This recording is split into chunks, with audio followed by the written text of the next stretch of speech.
Halo guys, ketemu lagi dengan Detektif ID.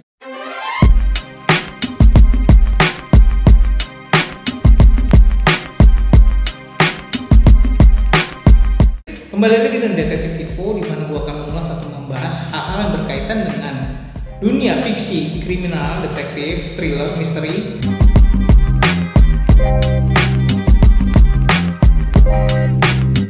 Yang kali ini gua akan membahas hal yang berkaitan dengan mungkin sejarah atau perkembangan dunia fiksi kriminal di Indonesia, mulai dari pertama kali masuk sampai akhirnya berkembang seperti sekarang. Nah, ini ada beberapa materi yang kebetulan kemarin gue bagikan di sebuah acara.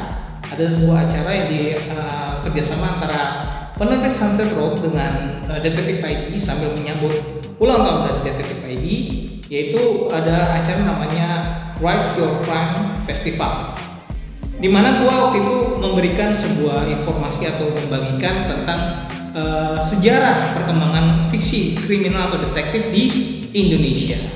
Materinya saya membuat dengan video untuk menggambarkan perkembangan dari masa ke masa. Nah, setelah ini mungkin kalian akan melihat bagaimana videonya tersebut dan kalian bisa menikmati tentang sejarah perkembangan fiksi kriminal di Indonesia. Oke, itu aja. Mari kita simak sama-sama ya. Go!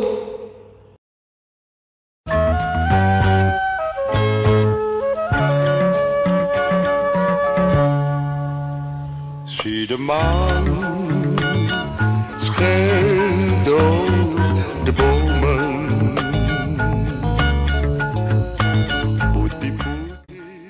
Perkembangan fiksi kriminal, misteri dan detektif di Indonesia tak jauh dari apa yang sedang tren di dunia saat itu.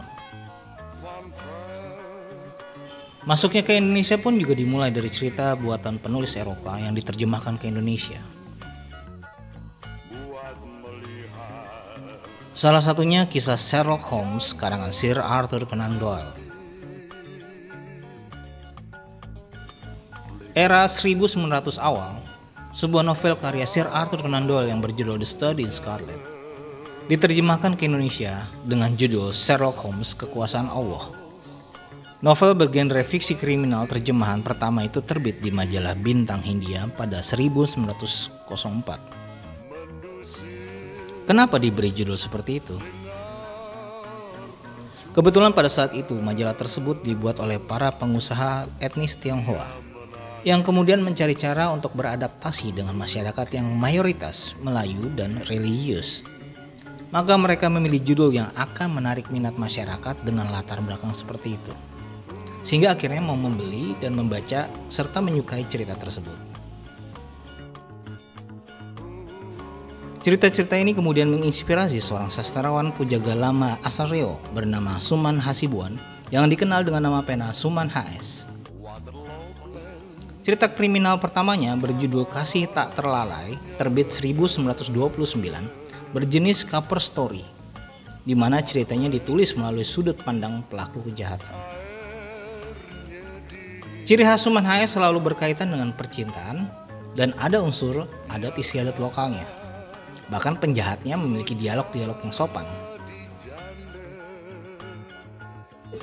3 tahun berikutnya ia merilis novel detektif pertama di Indonesia berjudul Mencari Pencuri Anak Perawan yang diterbitkan 1932. Tokohnya adalah Sir John yang dideskripsikan sebagai karakter keturunan Portugis dengan latar Melayu di Riau. Tokoh ini muncul kembali dalam kisah Tebusan Darah yang terbit 1939. Di era 1930-an, selain Suman HS, beberapa penulis lain juga menciptakan tokoh detektif dengan gayanya tersendiri. Salah satunya muncul serial Gagak Lodra, sosok detektif beretnis Tionghoa karya Chu Xiangseng, yang merupakan kisah detektif sekaligus perampok dan terbit selama rentang 30 sampai tahun 50-an. Pada pertengahan 30-an, muncul kisah Pacar Kuning karya Kecinduan yang disebut-sebut sebagai pelopor pembunuhan ruang tertutup di Nusantara.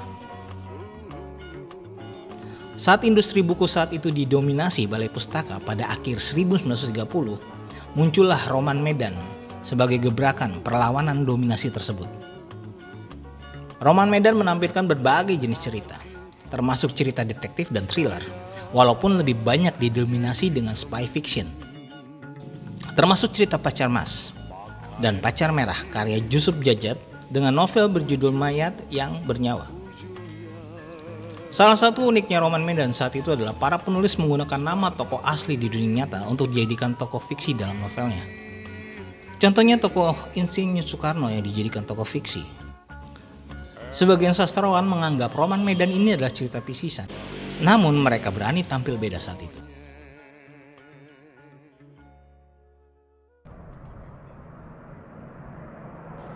Era 40-an, dunia buku di Indonesia berhenti karena meletusnya Perang Dunia Kedua, sehingga tidak ada buku yang beredar. Dunia buku dan cerita detektif mulai kembali muncul di era 50-an. Kali ini, hampir semua cerita detektif atau kriminal yang muncul bergenre hardboiled dan spy fiction. Salah satu keunikan cerita di era ini adalah permainan nama tokoh yang menggabungkan nama binatang dan warna. Seperti Garuda Putih karya Gimbaranis, Kala Hitam karya Nivi, atau Naga Mas karya Grandi. Di era 50-an juga hadir kisah detektif wanita pertama Indonesia yang ditulis Tri Jaka Tamsi yang tokohnya tampil menggunakan kebaya.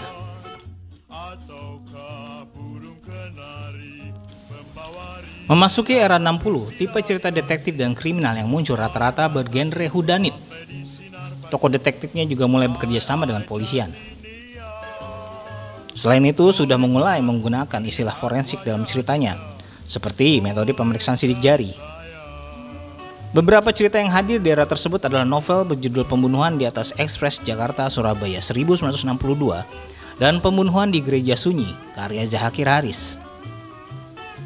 Termasuk hadir novel detektif pertama berbahasa Jawa karya Suparto Brata dengan tokoh bernama Handoko. Cerita Suparto Brata disebut dianggap yang paling mengikuti metode fair play ala novel-novel detektif era Golden Age, seperti novelnya Ellery Queen.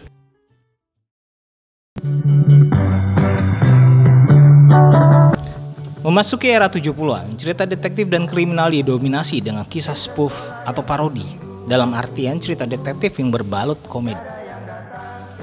Gaya bahasa yang ditampilkan juga mengalami perubahan. Bahasa yang ditujukan dalam novel tersebut banyak menggunakan bahasa sehari-hari atau bahasa gaul era tersebut. Mulai tokoh Sherlock Holmes, Hercule Poirot, sampai James Bond menjadi tokoh yang sering diparodikan, baik dalam bentuk novel ataupun komik. Dari semua novel bertema komedi tersebut, muncullah cerita Sik Balak, karya Hino Minggo, yang mengadopsi cerita ala James Bond dengan cara yang konyol. Dan sempat difilmkan yang diperankan oleh Gito Rulis sebagai Sik Balak. Di antara novel spoof dan parodi yang ada, hadirlah novel Ali Topan Detektif Partikelir karya Teguh Esa pada 1978 yang juga akhirnya difilmkan.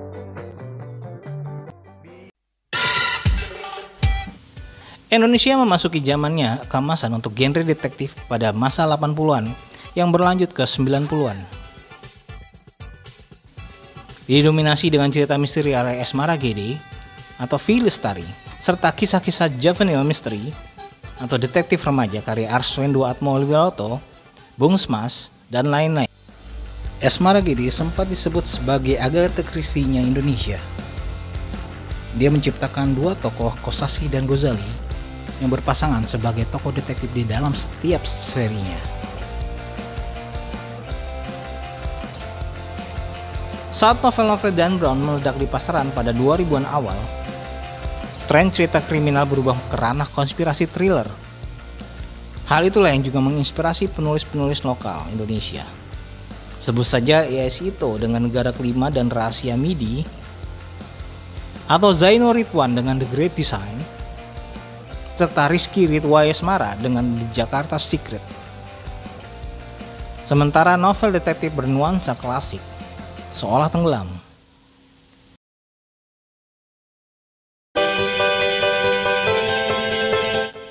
Memasuki era 2010, beberapa novel bertema konspirasi masih sering muncul bersama novel crime thriller lainnya. Seperti novel Castrastova oleh Georgi Giriarso serta novel Kejahatan Kera Putih dari Sugaida seperti Rencana Besar dan Sudut Mati. Namun semenjak kemunculan Gone Girl kayak Gillian Flynn yang mengambil konsep domestic noir dengan sentuhan psychological thriller, novel-novel serupa pun akhirnya muncul dari penulis Indonesia. Seperti Katarsis dari Anastasia Amelia, Daddy's Little Girls dari Vinka Kalista, dan Carmin dari Rui Meta. Bila ditarik kesimpulan, semua cerita yang hadir dari penulis Indonesia memang banyak terinspirasi dari penulis luar, serta mengikuti tren yang ada.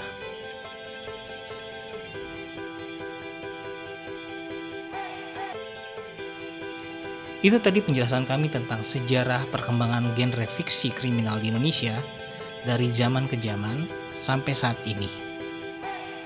Terima kasih sudah mendengarkan Detektif Cast dari Detektif ID. Mudah-mudahan ini bisa menambah kasanah ilmu baru buat teman-teman semua, khususnya mereka yang menyukai cerita genre fiksi kriminal versi Indonesia.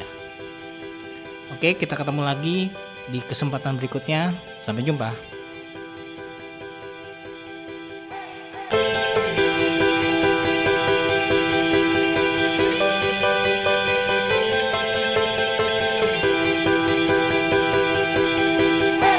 Nah, itu sedikit dari penjelasan tentang perkembangan fiksi kriminal di Indonesia. Mudah-mudahan kalian mendapatkan manfaat dan mendapatkan sedikit pengetahuan tentang itu aja mungkin dari saya. Kita ketemu lagi di Detektif Info berikutnya. Jangan lupa subscribe terus kanal ini, mudah-mudahan terus berkembang. Oke, terima kasih.